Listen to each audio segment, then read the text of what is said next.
During World War II, American soldiers arrived on the island of Tanna in Vanuatu, bringing ships, planes, canned food, and technology the natives had never seen before. To the local inhabitants, it all seemed like magic. White men descending from the skies, handing out clothes and food, with radios that spoke on their own, and weapons that spat fire. Beings with such powers could only be gods. When the war ended and the military left, natives in certain regions began performing rituals to bring back those benevolent spirits. They built altars with improvised objects, constructed symbolic landing strips, marched with bamboo sticks as if they were rifles, and raised American flags, hoping that the American gods would return with their treasures.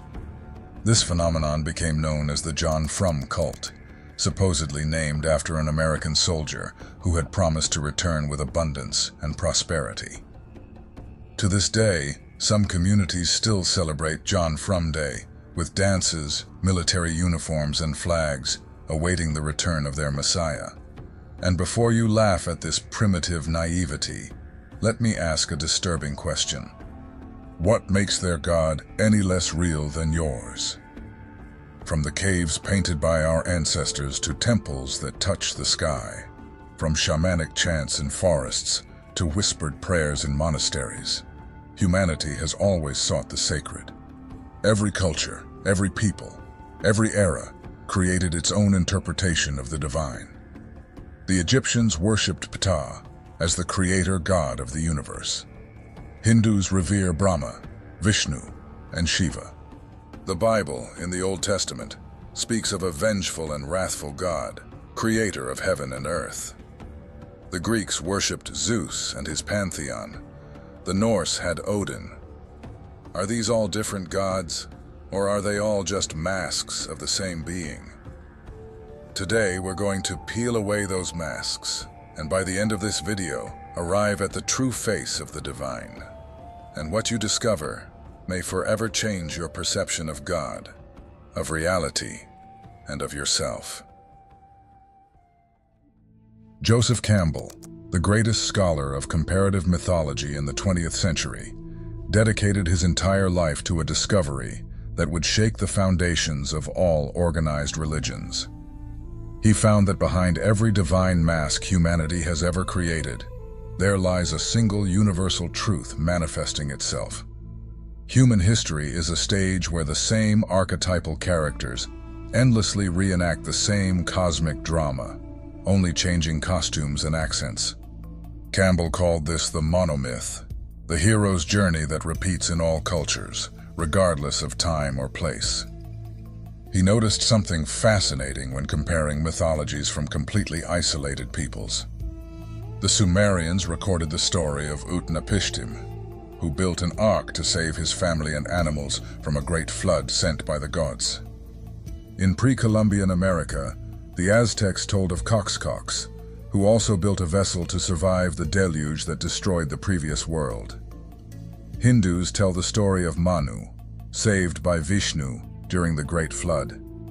Cultures in Papua New Guinea, Native American tribes, and African peoples, all isolated from each other, preserved almost identical versions of this same primordial catastrophe. The problem arises when we confuse the mask with the face, the symbol with the reality it points to. It's like someone pointing at the moon, and we become hypnotized by the finger instead of looking at what it's pointing to. Organized religions often make exactly this mistake. They turn the finger into an object of worship and declare war against all other fingers, pointing to the same moon. The tragedy of humanity is not in the diversity of its spiritual expressions, but in the fanaticism and absolutism of those expressions. When a culture elevates its particular interpretation of the divine to the status of universal and exclusive truth, fundamentalism is born.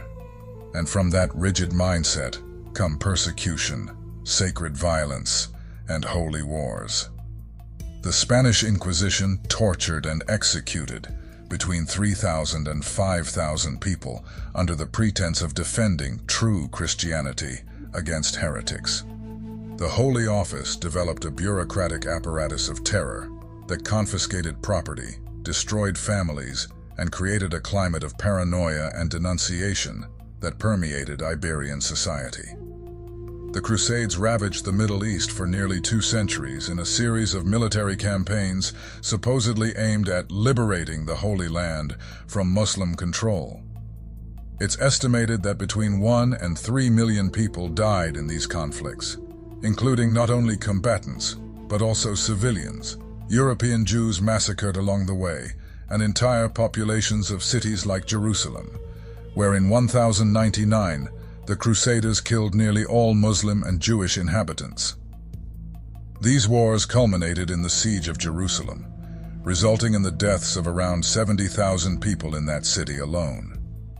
Presented as sacred missions, these wars were driven far more by economic and political interests, along with the Pope's promise of total forgiveness. But here lies the cruel paradox. The more violently we defend our particular version of God, the further we drift from Him. Campbell observed that this phenomenon occurs when what he called living religion becomes dead religion. A living religion uses symbols as windows through which we glimpse the transcendent mystery, like a finger pointing to the moon. A dead religion treats the symbols as reality itself, completely losing their function of pointing to something greater and turning into idols. A fascinating example of this dynamic can be seen in the history of Buddhism. The Buddha himself explicitly warned against worshipping his person, saying he was merely a finger pointing to enlightenment. He even forbade statues of himself, insisting that his teachings should not be turned into dogma, but used as a raft to cross the river of ignorance, and abandoned once the other shore was reached. But here's the divine irony. Today there are more than 500 million Buddhists in the world, many of whom worship Buddha statues. You probably have one in your house right now. The finger has become more important than the moon, the exact opposite of what he intended. This transformation from living religion to dead religion follows a predictable pattern. First, a brilliant person has a direct experience of the divine. That person tries to share their experience using the language and symbols available in their culture. Their immediate followers understand that those words and symbols are merely temporary vehicles for a truth that transcends any specific formulation. But as generations pass, followers begin to forget the original experience and cling to the formulations. Metaphors become literal. Symbols turn into idols. The living truth crystallizes into dead dogma. And to protect that crystallization, the need arises to declare war on all other crystallizations. Psychologist Scott Peck called this the institutional stage of religious development. At this stage, people identify so completely with their particular religion that any questioning of its symbols feels like a personal attack. That's why discussions about religion often generate more heat than light. We're not just defending ideas, but our own identity.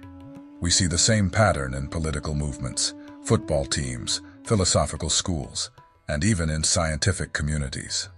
Psychoanalysis, for example, began as a revolutionary exploration of the human mind in Freud's hands, but quickly fragmented into rival orthodoxies, each fiercely guarding its dogmas against the others. Marxism, born as a living critique of social structures, petrified into ideologies that justified some of the most oppressive regimes in history. The irony is that in trying to preserve the original truth, these institutions often betray it.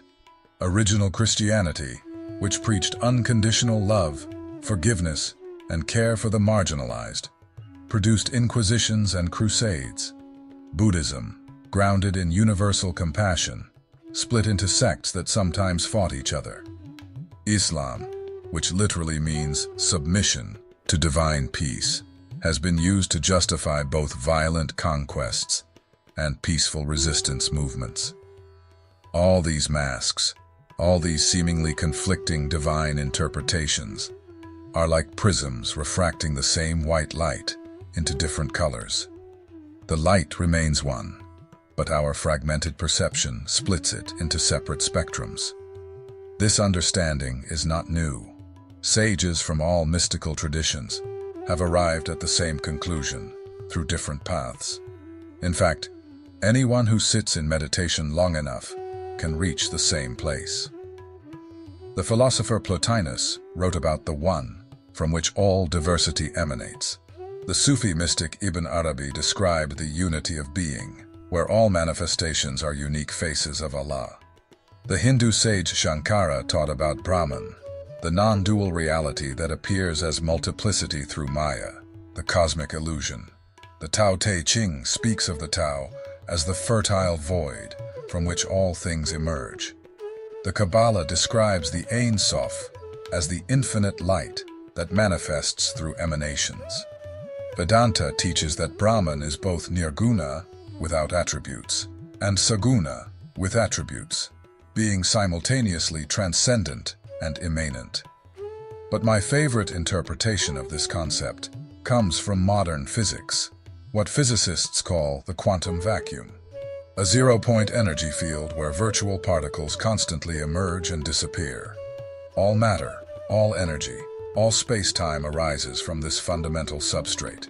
They are all different ways of expressing the same truth: God.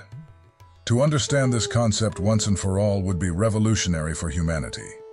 If there is only one fundamental reality manifesting through countless forms, then the division between my God and your God is completely absurd. It's like two waves in the ocean arguing about which one is more oceanic. The wave may identify with its temporary form, but its essence is the ocean. This perception explains why mystics from different traditions often recognize each other, even when their theological language is completely different. It's no coincidence that every truly enlightened master speaks of love. And now we arrive at the crucial point. If this fundamental unity, this source from which everything arises, is the truth, why isn't it accepted by all cultures? Why does humanity insist on fighting over masks when it could be contemplating the single face behind them? The answer lies in what Campbell called the power of the mask. Masks are not just neutral cultural interpretations. They serve specific psychological and social functions. They create identity, provide security, establish hierarchies, justify actions. That's why spiritual evolution often involves what has become known as ego death, the dissolution of identity constructed around specific masks. But we are living through a unique historical moment. For the first time in human history, we have simultaneous access to all the world's spiritual traditions. A student in San Francisco can study Tibetan Buddhism in the morning, Jewish Kabbalah in the afternoon, and Islamic Sufism at night. This cross-cultural exposure is creating a new generation of spiritual seekers who naturally perceive the fundamental similarities between traditions. This channel is a perfect example of that. We start from an integral spirituality, an approach that honors truth in all traditions, without clinging exclusively to any one of them. It's like learning to play many different musical styles. At the same time, science is beginning to show that consciousness may be more fundamental than matter. Studies with experienced meditators show that contemplative practices can literally reshape the brain, decreasing activity in the narrative self and gradually giving rise to a sense of connection with the whole. Over 35 years ago, scientist Mathieu Ricard left a promising career in cellular genetics to study Buddhism in the Himalayas. In 2004, he participated in neuroscientific studies on meditation. A neuroscientist from the University of Wisconsin connected Ricard's skull to 256 sensors. The result? Ricard was nicknamed the happiest man in the world after his brain was scanned during meditation, revealing the highest capacity for happiness ever recorded in a human being. These findings show that the perception of unity is not a fantasy, but a latent capacity of human consciousness that can be cultivated through specific practices. It's as if we had a spiritual muscle that the more it's trained and stimulated, allows us to perceive and directly feel the underlying unity of all things, which is ultimate reality. But perhaps the most important evolution is the growing realization that this perception is not only individually liberating, it is evolutionarily necessary. The problems we face today, climate change, global inequality, nuclear threat, environmental degradation, are all symptoms of a fragmented consciousness, where each individual sees themselves as something separate from the whole. Our survival as a species depends on learning to see ourselves as cells in a larger organism, not as separate entities competing for limited resources. The evolution of human consciousness is naturally moving from a tribal identification, us versus them, toward a planetary identification, all of us. And from this planetary perspective, the differences between spiritual traditions begin to seem as insignificant as the differences between regional accents of the same language. Campbell predicted that the myth of the future would be a planetary myth, a narrative that honors cultural diversity while recognizing fundamental unity. Not a single world religion, but a global understanding of unity that transcends and includes all religions. We are witnessing the beginning of a fundamental transformation in human consciousness, a paradigm shift as significant as the transition from geocentrism to heliocentrism. We've learned that we are not the center of the physical universe, and now we're learning that our particular spiritual perspective is not the center of the spiritual universe either. This is not a loss, but a release. When we stop defending our little piece of truth against all the others, we gain access to the whole truth. And this is the invitation life is offering to all of us. We don't need to abandon our spiritual traditions. We need to deepen them to the point where they become transparent to the universal light that animates them. Now the moment promised at the beginning of the video has arrived, when together we will discover the true face of God. Imagine you have an extremely powerful microscope and point it at an apple. You begin to zoom into the skin of the apple until you see the plant cells. They look like tiny, neatly arranged bricks. Going deeper, we'd see molecules like DNA, proteins, lipids, and sugars. Deeper still, we'd find that these molecules are made of atoms, with protons and neutrons in the nucleus, and a cloud of electrons moving around the nucleus. Not like little balls spinning in orbit, but like a vibrant cloud of possibilities. Going even deeper, you'd see quarks, elementary particles even smaller than protons and neutrons. That's the current limit of scientific understanding. From here, two main interpretations follow. String theory, which suggests that all fundamental particles are actually tiny vibrating strings, and quantum field theory, which says that everything emerges from invisible quantum fields, like the Higgs boson, the field that gives mass to all things. And beneath that, an invisible sea of energy, seemingly empty, but constantly bubbling with virtual particles that appear and vanish all the time. From this sea springs everything that exists. Even space and time emerge from it. This ocean of potential energy is known in physics as the quantum vacuum. It is from there that everything emerges. The energy that arises and interacts with the Higgs field, which itself emerges from the quantum vacuum, is what gives mass to the quarks, which form protons, which form atoms, which form molecules, which form cells, which form the apple. If you point this super microscope in any direction, you'll arrive at the same place, whether it's a person, a wall, a chair, or even the air. All of reality emerges from this ocean of energy. That's the pure and simple truth.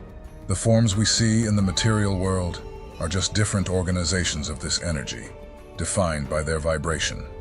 From the level of the Higgs boson to galaxies, clusters of galaxies, and the entire universe. Nothing exists outside the quantum vacuum. It is essentially all that exists. It's an ocean of energy. It has no mass or matter. It is pure energy. Mass only appears when this energy interacts with the Higgs field, which also comes from the quantum vacuum. Now, to wrap up, I ask you, what are the qualities normally attributed to God? Omnipresence, omnipotence, omniscience. The quantum vacuum is the ocean of potential energy from which everything emerges. In other words, it is present in everything. Therefore, it is omnipresent. It is a wave of infinite potentiality, meaning it can do everything. Therefore, it is omnipotent. And because it is in everything that exists, it is present in everything that happens, which means it knows everything. Therefore, it is omniscient. The quantum vacuum is God itself. God, the Creator. Brahman, the Tao, the source from which all things arise.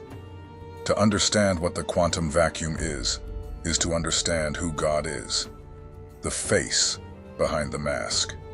The day people understand that all the atoms that make up their bodies are entirely formed by the quantum vacuum, both physically and mentally, and that everything in the universe is as well, the problems of planet Earth will vanish.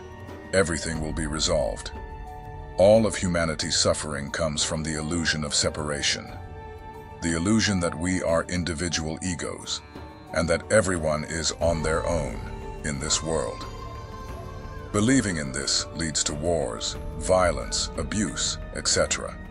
After all, I am me and others are others. I have nothing to do with the rest of the people. What matters is me and my life.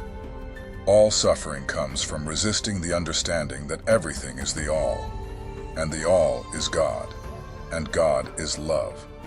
That is, love is the foundation of reality. You might think this is hippie talk, but it's the truth. Let those who have eyes see. Imagine a cell from your liver, for example, that refused to accept it was part of your liver. We are inside the all, and at the same time, the all is inside us. One is all, and all is one. To truly understand and feel, this is the so-called enlightenment. To become enlightened is to become one with God. In physics terms, it's when your vibration, in hertz, comes into phase with the vibration of the quantum vacuum, which is the highest possible frequency. Unconditional love. The person who feels this in their heart becomes a Buddha, an enlightened one. As the wisest man to ever walk the earth said, "I and the Father are one." The day enough people on this planet feel this with all their heart, all war, slavery, murder, abuse, exploitation, etc. will become unacceptable. And the good news, my friends, is that for this to happen, it's only a matter of time. If you felt that a part of you awakened throughout this video, if something inside you recognized that there is a hidden order behind the apparent chaos, then the next step is inevitable. The universe is not an undecipherable mystery. It follows laws as old as time. If you want to understand these laws and learn how to apply them in your own life, the book The Master Key will be your guide. The knowledge is available. The key is now in your hands. Thank you for watching.